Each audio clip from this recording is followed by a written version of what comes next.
Sami Mahmoud looks at photos from home and is reminded of when the war arrived on his doorstep. He's from the Nuba Mountains in southern Sudan, where he saw Sudanese warplanes drop bombs on his village. Some fellow farmers were killed, and others were forced to escape.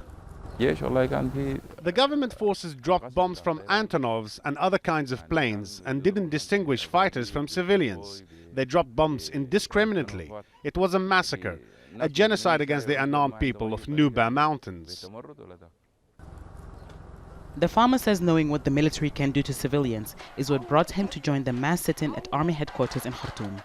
The 5-week-long sit-in followed months of anti-government protests demanding President Omar al-Bashir end his 30-year rule. He was ousted on April 11th by military commanders. A transitional military council has been in control ever since, despite demands for civilian rule.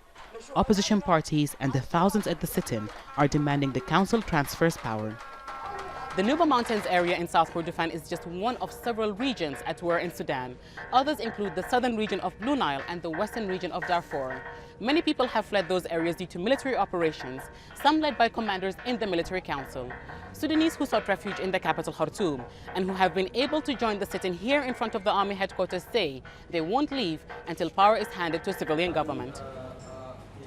But it's a stalemate in talks between the two sides, with the military council threatening to hold early elections if no deal is reached within 6 months. The opposition coalition says it wants to end the deadlock, but won't back down in its demand for a civilian government. The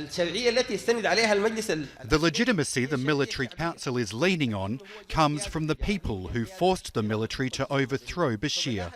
So the talk shouldn't be about power sharing or delegating, and the military should not want to chair the Sovereign Council and have authority to appoint members of the transitional government.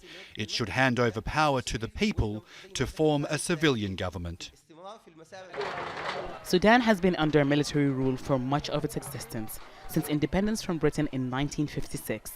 Protesters here say when they forced the military to overthrow Bashir a month ago, they discovered how much power they have, and know it can also be used to force the military to hand over power to the people.